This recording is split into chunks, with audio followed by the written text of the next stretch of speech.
Hello and welcome to our first episode of our podcast series, Equipped and Empowered, Thriving as a Woman in GI. The CME certified podcast series is presented by Scrubs and Heels and CCO. I'm your host, Dr. Aline Charabaty. I'm an assistant professor of medicine at Johns Hopkins School of Medicine and the clinical director of the IBD Center at Johns Hopkins Sibley Memorial Hospital in Washington, D.C., and of course, the very proud co-founder of Scrubs and Heels.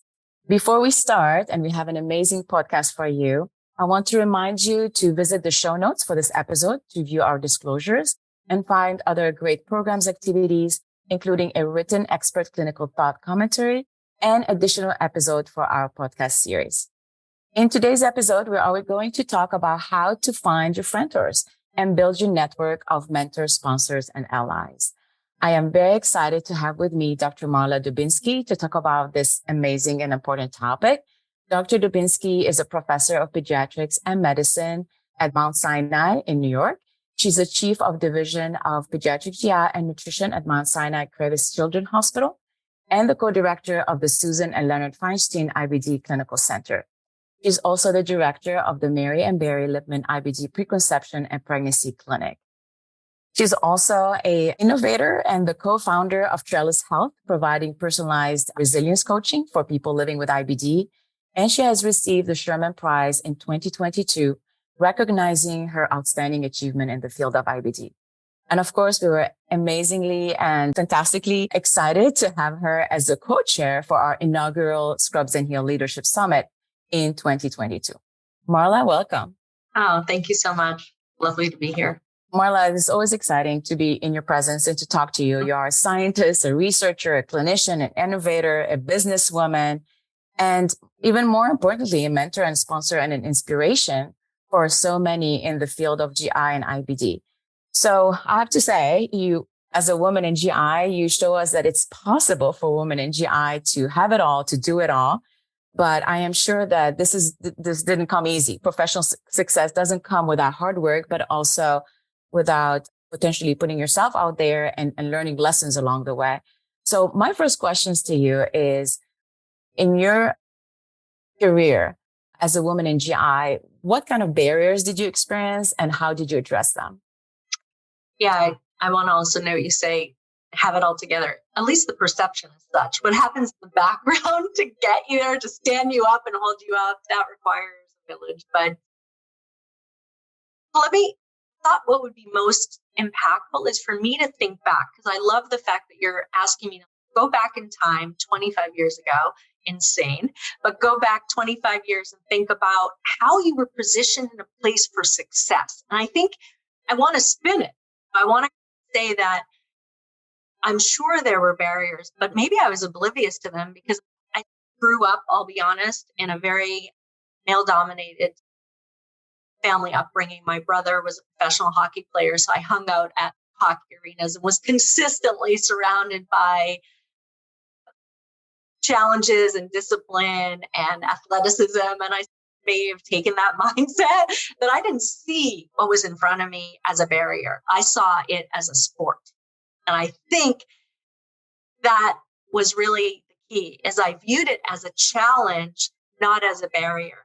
And I think if you go in saying, all right, how can I strategically know that I may have difficulty in this or being able to get a leadership position, but what do I need to do to show that I am worthy of any advancement as well as a male colleague of mine? I thought I didn't see myself as a gender difference. I just thought maybe I needed to make it clearer. Unfortunately, we have to be a little bit more loud at saying, excuse me, I could do it better and more empathetically than the person who you currently have in that role.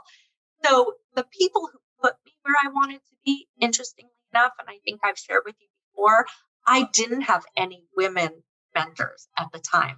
My mentors who saw in me something that I couldn't even see in myself were my male mentors, because especially in peds GI, I'll be honest, there wasn't a lot of female leaders. There was a few at the time. And so I relied on my mentors, and I didn't seek out female or male. I just wanted to go with the person who could help me move to my next step. I didn't care if it was a female or a male, because they must have had a playbook that worked.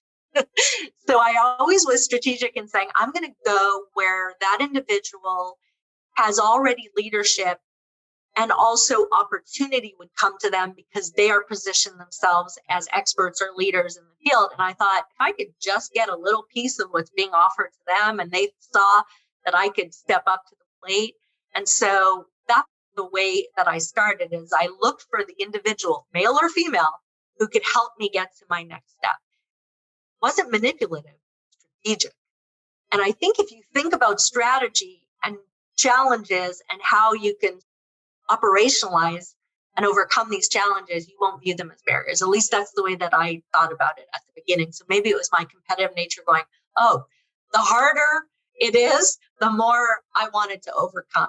So that's the way that it started for me. I love this. I think this is very powerful because I think as women, we often internalize what society is telling us we can or cannot do, the microaggression in our environment. You're like, I'm not internalizing this. I'm not giving them that power over me. I'm going to be in charge of my destiny and I'm going to be strategic about it. And you're absolutely correct that being strategic and going through these steps, what do I need to get to that position? What kind of qualification? What kind of papers? What kind of committees?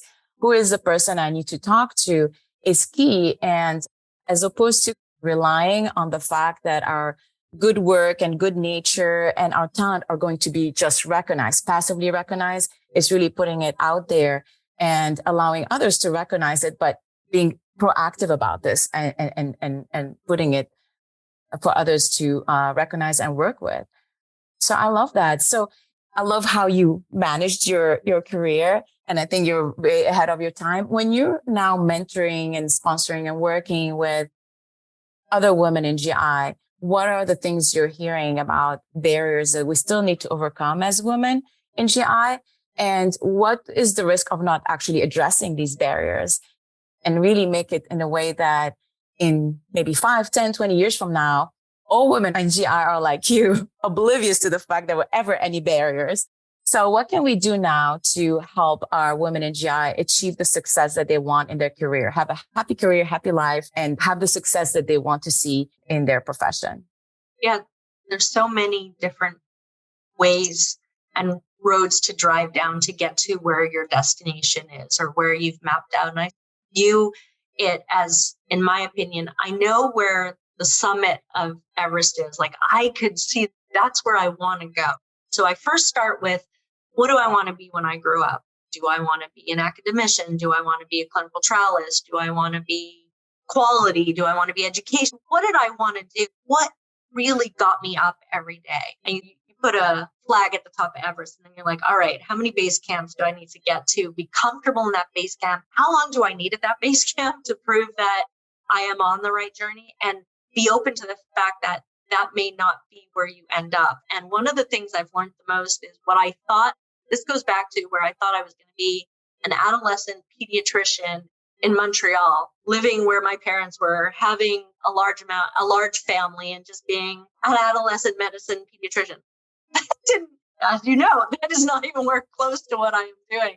But it was this idea that that's what I thought I liked at that time. And I was open to like being a sponge and learning and seeing the excitement around answering questions or addressing questions that weren't that had still been not answered, finding people who I thought, oh my God, you're so smart. I want to be just like you.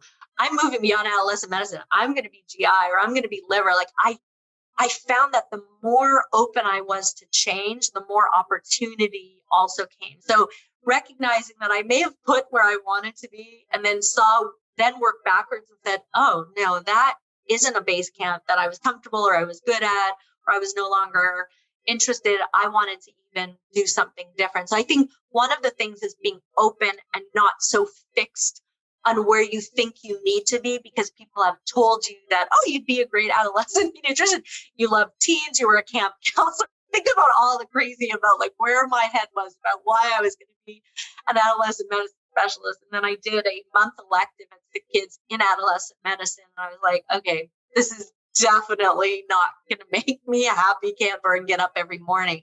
So I realized that quickly. So I think testing your thoughts around where you've been told to be or where you should live or what your lane is, testing that early and then recognizing that is not, that's not where I want to go, and be flexible that it's going to change. So I think being brave and being able to step away and say, oh, I thought I was going to do that, and I mapped it out nicely. And then am I going to be able to be flexible enough to change and go with my passion? I think leading with your passion was also something that helped me pivot quickly and realize what is going to make me get up every day. And that's what I often take when I talk to my various junior faculty. We're having discussions around finances and my worth.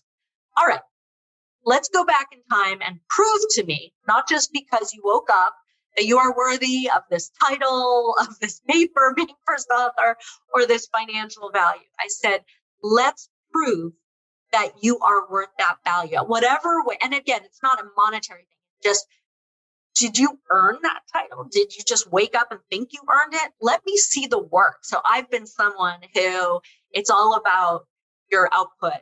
And it's not just because you woke up and thought so. That would be what defines you. So a lot of it, and so maybe I'm not the best person to talk to in a sense that I'm actually hard on my junior folks saying, do the work and let the work speak for itself.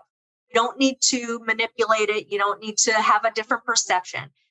Do the work and show to everybody that you are worthy of that title, regardless of your gender. This has nothing to do with the barrier that may be set because women don't typically have those kind of jobs. Maybe we just didn't have the work product to show per se. And we just thought because we were a woman, now's the time in this era of barriers that more women will have this opportunity. Yes, but I don't want opportunity just because of your gender. I want opportunity because you're incredibly amazing at your research, published, thought about leading different elements in the field. Oh, and you happen to also be the most empathetic female leader out there.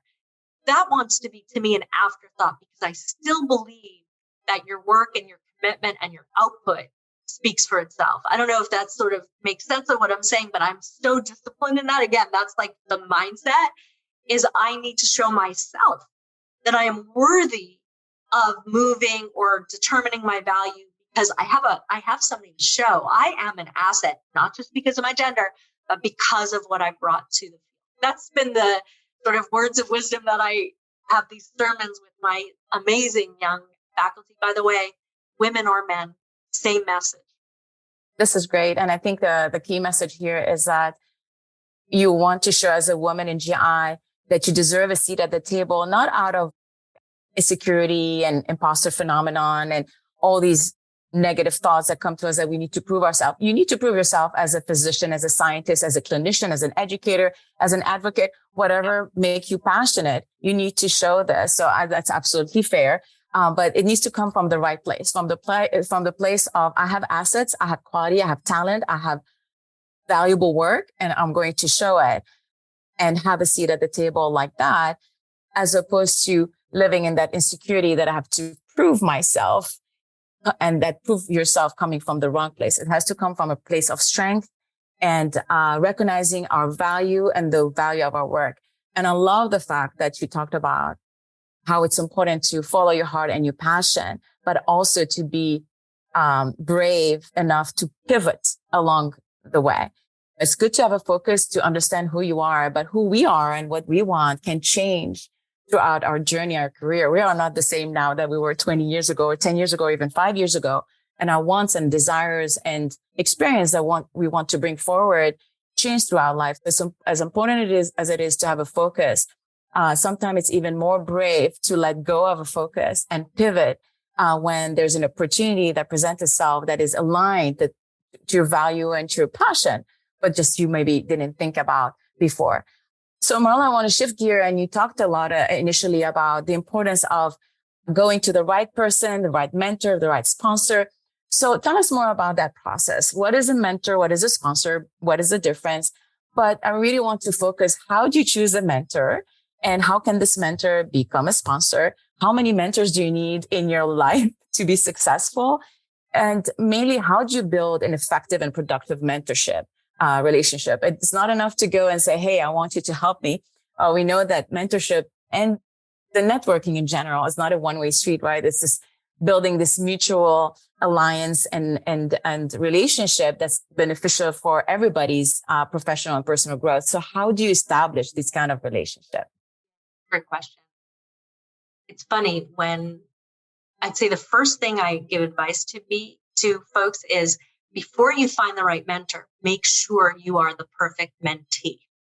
Because if they don't see something in you that you don't even know that you have, and you don't know what it means to be a mentee, it won't be the best mentor-mentee relationship, because the mentors, as now I've evolved when I was a mentee, and now I have so much respect for my mentors they have a million other things happening, but at that moment, I sent them a paper to review. They reviewed my paper. I needed to give a talk. They sat with me for hours, making sure that my talk at TPW was in keeping with how they want me to be perceived and the science and the work. And now I look back, I'm like, oh my God, they spent so much time on me, but they wanted to, because I wanted to do better. I wanted to prove to them that I am a worthy mentee of their leadership and their work, and represent them. And I didn't understand that until I became a mentor. And I tell Steph Hargan, who has really led me to where I am, and I've absorbed every single thing I think he ever said. And if I remember the first time that Steph and I met, it was March and it was hot. It was 90 degrees in LA, and we had just had the ice storm in Quebec.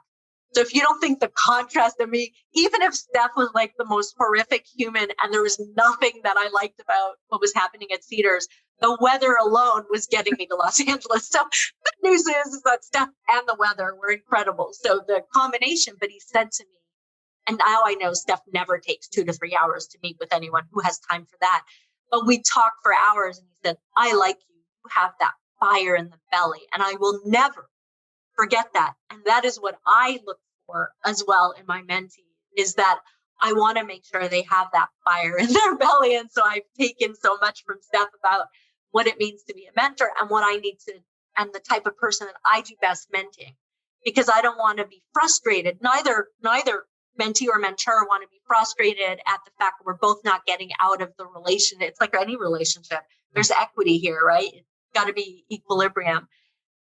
For me, it's about finding, as a mentor, I get excited. I'm so proud of the work that my mentees are doing.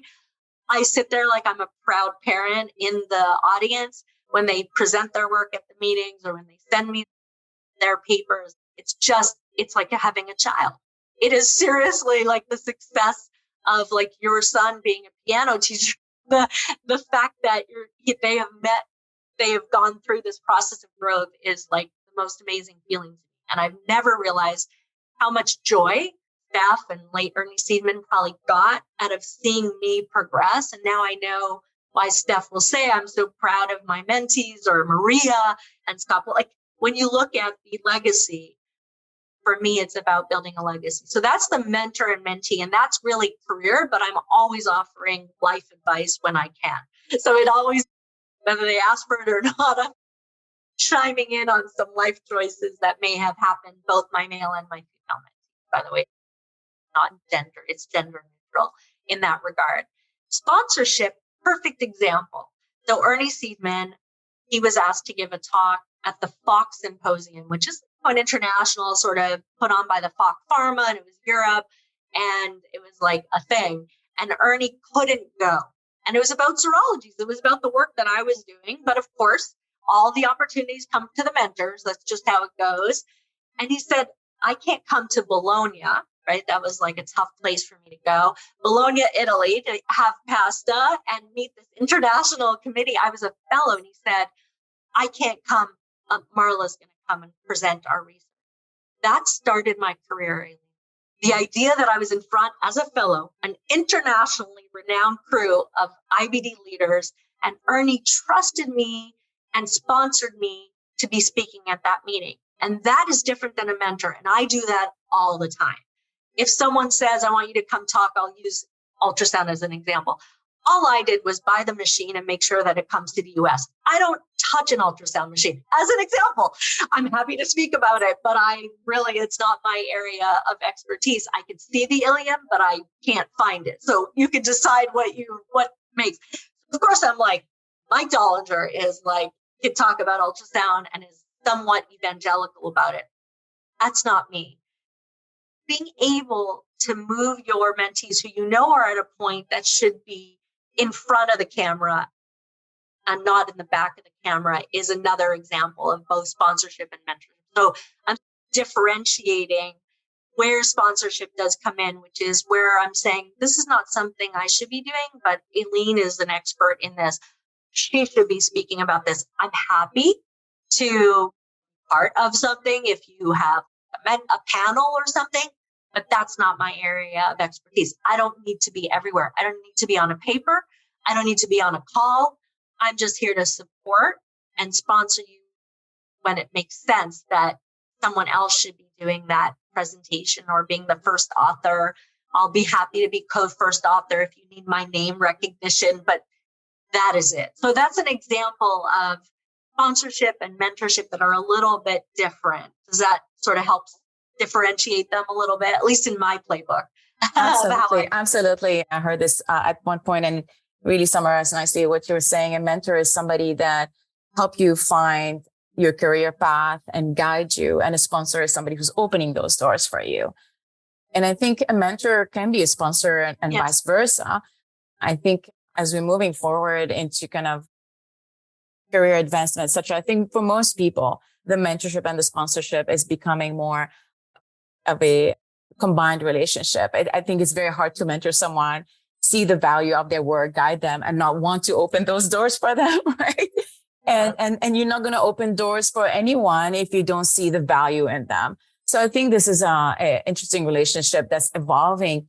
And I want to get your thoughts on this also. We often, all of us, we often seek mentorship or sponsorship from leaders in the field, the senior and the well-recognized expert in the field.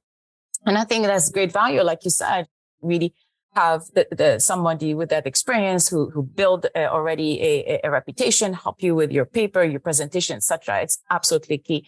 But I want to hear your thought also about peer mentorship, really having this type of a support system from colleagues who are at the same stage of career or even an earlier stage of career, and how this type of mentorship can really help support your career advancement. Often you get that first invitation to speak at Grand Round from somebody you did a fellowship with, right? So this is your peer. And I think there's something about really discussing generation to generation.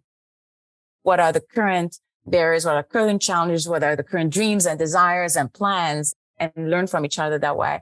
Would love to hear your thoughts and how you put this together in your network of effective allies. I think one thing that I've thought about is if I look at my generation of crew, we're all very close.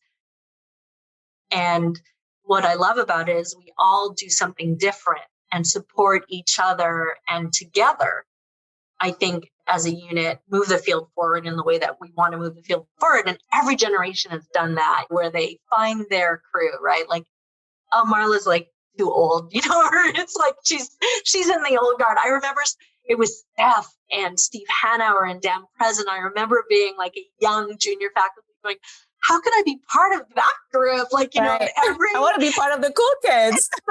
It was like, there's always this generational, and I love it because, you know, some folks straddle generations of, we grew up together. And I'll tell you, when there used to be these fellows workshops, like Steph Targan used to have a now milestone, which is Ben Cohen and Tina Hahn bringing fellows and advanced fellows and forming that community. That's how we started, because Steph Targan held this fellows conference that we used to go to. And that's how I met everybody. We were all fellows at the same time. We clicked as a group. We hung close to people who were thinking the same way. We're both clinical trial interest, or we're interested in this or that. And you start to create your posse, like your crew. This is it. This is how we roll together at every meeting. And then we start to integrate into our families and get to know each other personally. And I think that's only can happen is form your your group early on, fellowship potentially or junior faculty, and look for opportunities to meet other people who are in similar phases so that group success. I'm not someone who likes to work solo. I'm actually I actually love group success. I need to be surrounded by junior people or my colleagues and win together. So I think creating that network where you all want to support each other and they're like my brothers and sisters, I trust them with everything, life and career. And I think finding that group is really important because they value you as a person. They understand what your struggles are and you find similarities in your struggles, both career-wise as well as personally. So to me, finding that peer network that is not competitive, because I think that's the other thing is you don't have to be loved by everybody. God knows, I don't even remember the insecurity about, do they like me? At the end of the day, you got to like yourself, you're a good person and you're doing good things and you treat people with respect.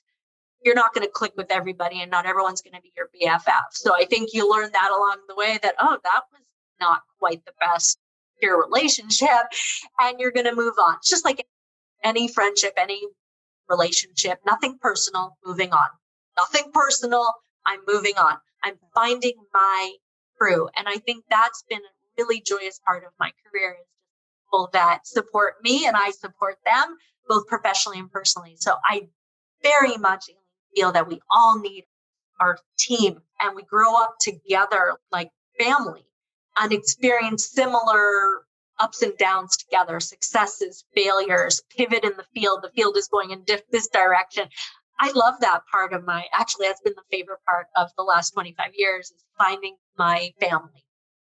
I agree with you. It's not worth it to walk that career journey alone. And you want to surround yourself with people where you really have meaningful and authentic relationships. So as you're building your professional network, I think it's important to think, am I also getting along with these people? Are these people, do they have my back at any time? Not just professionally, but on a personal level, yes. And really build these friendships because honestly, we spend most of our time at work, for work, with colleagues. And so you really want to surround yourself with people who you can grow with, not just professionally, but personally. And I think that is something that's very important to recognize that the people you're surrounding yourself with are not only here to advance your career, but really to help you grow as a person and understand who you are, what you want to do. And really have that, I like to describe this group of Friendtors, right? They're friends and mentors and sponsors. That's why I like that word, Friendtors. Yeah. Who celebrate your success and will be there for you during the hard times and will help you move things forward, both in your career and your personal life. So I absolutely agree with you. I think life is about making a difference in other people's lives, making life easier for others, but also really celebrating the human connections. And as you're thinking about your Friendtors, think of them as people, not only people who can help you advance your career, but also how do you give back? How do you bringing value to their professional growth, but also people that you can really look up to and inspire you and help you, push you to grow as a person. So I love this conversation as usual. Fantastic to be talking to you, Marla. Thank you for joining me in this important conversation in our podcast series about how to find your Friendtors, how to overcome barriers or ignore them and move forward strategically, how to build your network of mentors, sponsors, Friendtors, and really aim for a successful integration of your life and your career. Thank you for listening. As a reminder, to view the full program, claim your CME credit, or to join the discussion, please click on the link in the show notes. And as always, thank you for joining us and supporting the Scrubs and Heal initiative in collaboration with CCO.